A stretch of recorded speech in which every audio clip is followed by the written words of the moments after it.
Hi guys, welcome back to Welsh Wargaming. Excuse me. Today I wanna show you a project that I started about 3 weeks ago. I've wanted a project to try the new Games Workshop contrast paints. So I didn't want to paint any of my existing forces with it because I wanted to try and keep the same sort of paint schemes and styles. So I've been looking for a brand new project where I can just start completely with contrast paints and see if I can get it looking good. And I really wanted to try and see how fast it was to actually paint with this, because obviously I've seen things online where people say that it's a lot quicker. It speeds the painting process up, which is good for me because I don't get much time to paint. So I decided, I think I had a bit of a lapse in sanity, is to buy the Perry Miniatures Battle in the Box, the American Civil War box. It comes with like 170 plus models, which is like insane for the price. You know, it comes with like a house. It got fences in it. It's got like a little rule book, which I had to flick through. And to be fair, just to get playing, it's pretty nice. It's a pretty nice rule set. But the rules that I'm looking at using for the Civil War is an adaptation of Bolt Action. It's called Colt Action. It's created by a guy on his gaming blog, which I'll try and put in the description. I'll try and find it later. For you guys, if you're intrigued by it, just like have a little flick through. It's basically a core system of bow action, tweaked a little bit. He's got some interesting rules in it. I like how he's done the cannon rules. If you do have a look at the cannon rules. I do like that. I have had a game. I've actually built both sides of the box. So I built Confederate and I built the Union side. And I had a game with my son using the co-action rules, and it's nice and quick, easy to pick up, which is good, and it's a brutal game, absolutely brutal.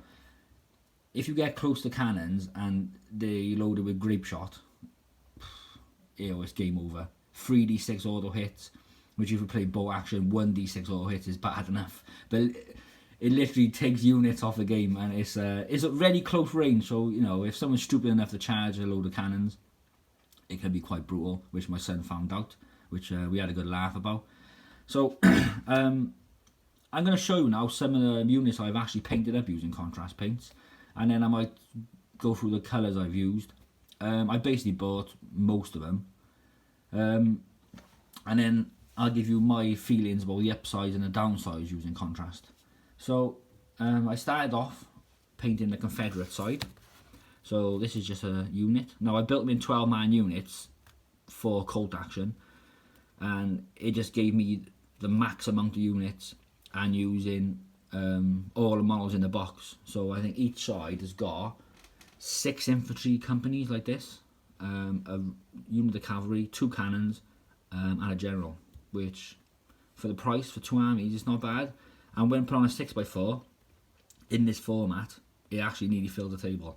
So we went in these little. I bought these trays because I still wanted to keep it like the block regiments and like the block, the block companies, which they sort of mashed up in to try and keep that line look above the game. Which you could easily take them off, and you could easily put them in 24-man units if you really wanted to play black powder. But that just means you need to paint more figures, which I particularly don't really want to do after looking at 170 grey models for the past 3 weeks. But as you can see, I think I painted this unit up in like an afternoon, something stupid, like really quick, which is really quick for me. And it don't look too bad, You can get that sort of dirty, dishevelled look with the Confederates. I haven't painted any the Union side up yet, which because I wanted to break the back of the Confederates. So yeah, that's one unit. I'll show you the next unit as well, because I've used a couple of different colours in each one. This one got more greys in, as you can see. So I've used 99% contrast. There's only the silver on the gun straps and a little bit of white along some of the straps and the bags, but it's all contrast apart from that, and I think you get pretty good results for tabletop standard. Like, my paintings are exactly, I'm not going to enter in for competitions or painting competitions, but I think if you put the effort in to get stuff on the table, you're already a winner. So that's my view. you know, some of you guys on YouTube, your painting's insane, especially some of the Napoleonic stuff. So it's I got big respect for some of you guys. This is the general. You get in the box. So I wanted the Confederate general to look a bit more up and at him. If you've seen the film Gettysburg with Armistead, he's a bit leading the front line. If you've noticed in this unit, I based the captain on that Armistead, on Pickett's charge, hat on the sword, up in the air, going forward with his pistol, give it a little bit more character. I think it's cool if you I don't know if you noticed that. So that's the general I painted, all contrast as well. And then the cavalry, I think the cavalry is my favourite unit I've done so far, with the Confederate battle flag.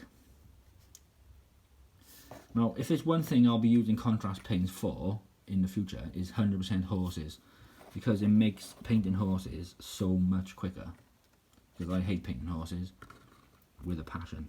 So there's 6 of these guys, which each I get 6 each. I'm not going to show you the grey masses, which is in my cabinet, because I'm not looking myself to be honest with what I've got to paint, but I'm doing it bit by bit, and it is getting it. Now I know they should be a little bit different colours of the uniforms now, but I wanted the cavalry to look a little bit more uniform, a bit more about them like. So I think they look pretty good, considering how long it took me to paint. You know, a couple of hours, not even that. And I don't sit there for hours and hours painting. I'll do a little bit, go and do something else, go to work, sort the kids out, whatever, and then put the kids to bed. My missus has a bath, I'll come downstairs, have half hour here, half hour there. So that's how I paint. And I've been getting these done quite quick when I've started. So that's one massive good thing for me, is I've been able to get quite a lot painted in quite a short space of time. So that's always a bonus, especially when you're going in the 70 figures to paint. Now I have seen other people battling the box painting armies, and they've done an incredible job, I'll be honest with you. I think it was Leon's one, which is pretty awesome. I wish I had the patience and the time and the skill, but I haven't. So this is as good as it's gonna get for the Perry's box. So this is one of the cannon crews. It comes with different cannon. It comes with the different cannons as well. You got a 12-pounder, Napoleonic one in there. There's a few different cannons. So I just decided to go with this one. I think it's the 6-pounder. You know, not to mess about too much, like. But I will paint up the other variants. I haven't stuck the gun on. The actual gun is loose, so I can change up if and when I want to. But I've gone with the 6-pounders first of all, just getting the rules nailed down. So yeah, the crew looks pretty good. I think this is one of my favourite ones. If it zooms in, is it going to zoom in? Ish. So I think it looks pretty good. Considering it's only taken me, all in all, I'd say about a day or two to paint all this in bits and bobs, which is not bad, because sometimes it takes me months to paint an army up. And obviously I've painted another cannon and another crew up as well, which I'll turn the camera as you can see. And as you can see, my desk has been made a little upgrade with a cutting mat to make it a little bit more cleaner, keep the missus happy, although it's getting dirtier by the second. So that's what I've painted so far. I think it looks alright. On the table, when it's all painted up, both sides, I don't think you're going to have much issue, to be honest with you. You know, you're not going to get... So, the downsides of contrast is if you're going for 100% historical, I don't think you're going to be able to achieve it. Or if you do, you've got a very limited colour range to get it with. So, it's actually gone really well for me for American Civil War so far, which I'm pleased with. Another downside is the cost. It is quite expensive. I think it's like £4 a pot. So, you know, I think I've used about 10 colours, maybe something like that, 10 or 12 colours, maybe more. I used the grey underseer undercoat, which I found better than the creamy one, but not for skin. For the skin, I painted it with, I bought a little separate pot of the Wraith bone undercoat, or base, or whatever you call it, just to do the skin bits, because I think it just didn't look right. The skin tone didn't look right over the grey undercoat. I'm not sure why, but to me it just didn't look right, so I just didn't use it. I painted the skin with the Wraith bone undercoat instead. I think it works well for the butternut. You get it close, and the grey. I think the grey as well. I think I should have done maybe I might do a whole unit in the grey, because I do quite like the grey. If it zooms bloody in, are you gonna zoom in? There she is. The blue is sort of like a denim-y sort of looking, so I do like that. I might do a whole unit in that, because I do like it. I know they're supposed to look a bit ragtag, but they did have their old the grey uniforms. So I go through the colours I've used. So I've used Space Wolves Grey, which is the sort of the bluey sort of denim-y colour. Skeleton Horde, which is sort of the lighter yellow. Nazdrag Yellow, which is it's hard to tell which one it is now, which is sort of like, I think it's a bit of more of a yellowy, like that sort of yellow with a hat. Wildwood, which if you look at the horse there with a flag, so I'm moving around, sorry. So that's the Wildwood colour. The Leviathan Blue is a very, very dark blue. So if you look at the captain's, if I can get him off, he's probably stuck in the bait. If you get a look at the captain's trousers, that's that blue. So I think that'll work nicely for the Union side as well. Griff Charge Grey, I wasn't fussed on that, to be honest with you, so I haven't used that much. I think I used it on one, I didn't like it, so I haven't used it again.